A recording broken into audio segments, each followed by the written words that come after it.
nothing to gain, nothing to profit by telling you what I'm going to tell you. And a lot of what I'm going to tell you is available online until they see this video. And I'm sure things will start getting scrubbed. As well as moon photos. But anyway, my father in 1968 was stationed at Cannon Air Force Base in New Mexico.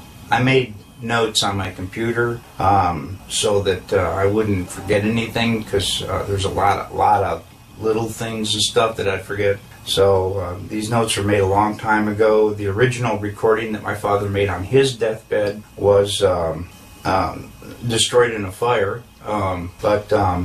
So this is my deathbed confession, because now I'm dying of cancer. I've got cancer all over the place, and they don't know where it's coming from, and I don't know if they can stop it, but it don't look good. So I'm going to go ahead and make this video for Bart Seibel. He knows not to do anything with it until notification of my death, for which my son will respond to that. Okay, like I said, in 1968, my father was stationed at Cannon Air Force Base in New Mexico. We lived in Clovis, New Mexico. He was in the military police for over 20 years, and on his deathbed in 2002, we made a recording of what happened. Now, I already told you what happened to the recording, but it doesn't matter because all the facts are there, so it doesn't matter who's telling the story or whatever. I will, at the end of the video, I'll supply a picture of my father, his badge, the flag of when they buried him. I'll show you some photos of my dad. I was born in 1955, so in 1969, I was 14 years old. I vividly remember the Apollo 11 coming down, landing on the moon, they're walking around and all that stuff. Anyway, I never questioned that until my dad told me what he told me on his deathbed. And then I started doing a little, nothing major, nothing, just surfing the web, I think they call it, surfing the web. And a lot of that information's right there on the web. I mean, it verifies the story that he told me. A good detective, a good one, would be able to uncover a lot more of the story than I'm getting ready to tell you. I've never known my dad to lie. To get caught lying was worse than whatever it was you did to begin with. I remember going to school with long sleeve shirts on to hide the purple welts. You did not lie in our house, that's for sure. Dad had a really bad attitude towards lying. Excuse me again. Okay, anyway, this is the story that my dad told me on his deathbed. Project Slam Dunk was the name of this. President Johnson in 1968, okay, in Cannon Air Force Base in 1968, he said by the time he got there, that there was already 2 large hangars that were connected. There was hundreds of dump trucks that came in and dumped sand and stone, and cement powder was powdered over the top of all that to make it look like a lunar landscape. They had men that fashioned it into a lunar landscape, he said. Okay, I've never known my dad to lie, so this all took me by surprise. You know, what's that all about? So anyway, he said that in front of the airplane hangars was pole framing with large canvas tents that was concealing the inside of the staging area. Inside the staging area, on flatbed trucks, was uncrated the lunar lander that was reassembled back inside the hangars.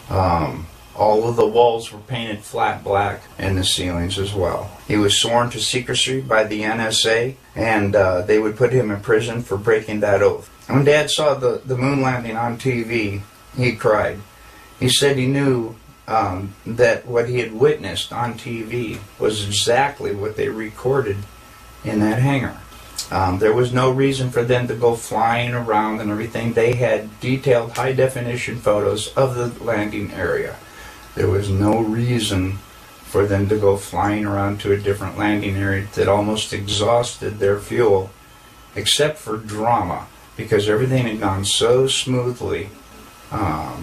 Nothing, you know, so it had to be something. Anyway, Dad was one of 3 guards that guarded the inside of the front entrance. There was a list of 15 people who could enter. No one else was allowed by order of President Johnson.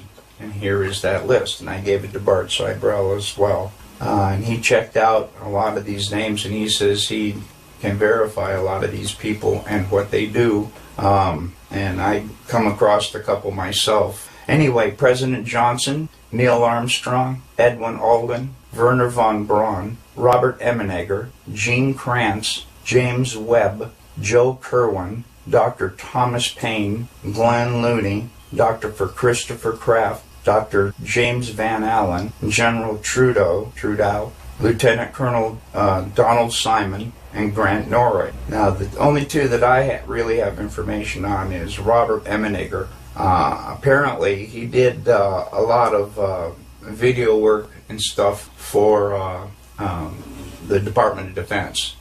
So the DoD did know him, okay? And the other one was Grant Norrie, Norray, I believe, was to the best of my dad's knowledge, was a like some FBI, CIA, NSA, who knows, something like that. Okay, President Johnson only showed up for the first day of filming.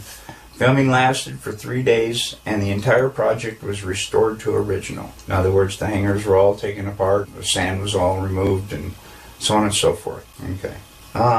Dad said there was a lot of building going on at the base, so at the time, so sand and cement powder was never questioned. I can see how they could smuggle that all in within everything else that's going on. Since 2002, I have dug up, I already told you about that, the evidence for the moon landing that I have found. If you go to Google and go to Cannon Air Force Base website, they admit that President Johnson was there. The lunar lander was there. The astronauts were there. I also have verified some of the people on the list were there. I also verified there are a lot of building going on in the base, just as he had told me. And all of this was going on at the same time, on the same date. Dad told me all these things father to son. He also told me not to ever tell anyone what he had said, but he said on his deathbed that he had to tell somebody before he died because it was just too important not to tell. I sure as hell wasn't going to tell anybody.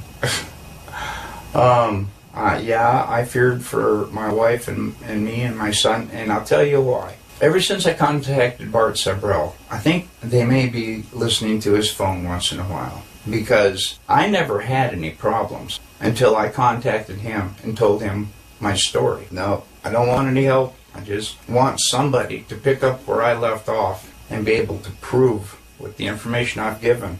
And I'm trying to give as much as I can because I know that once I die, I'm not going to be able to be asked any questions. So that's why I tried to give you a little backstory too.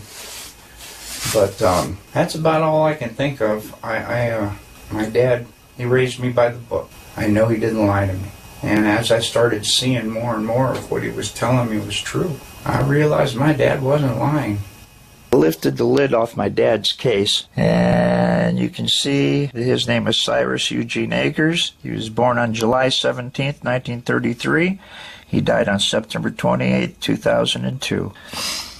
Here's his badge, and I wanted to see if I could get as close as possible so that you can read the numbers on the bottom, which are, okay, there it is.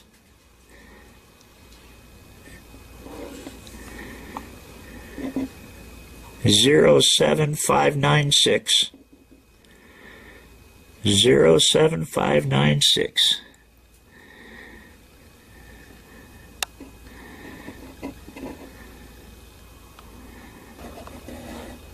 That's my dad.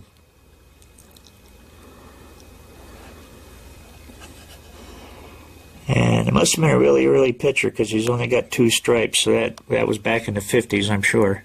Probably not long after I was born. And there he is. That's my father.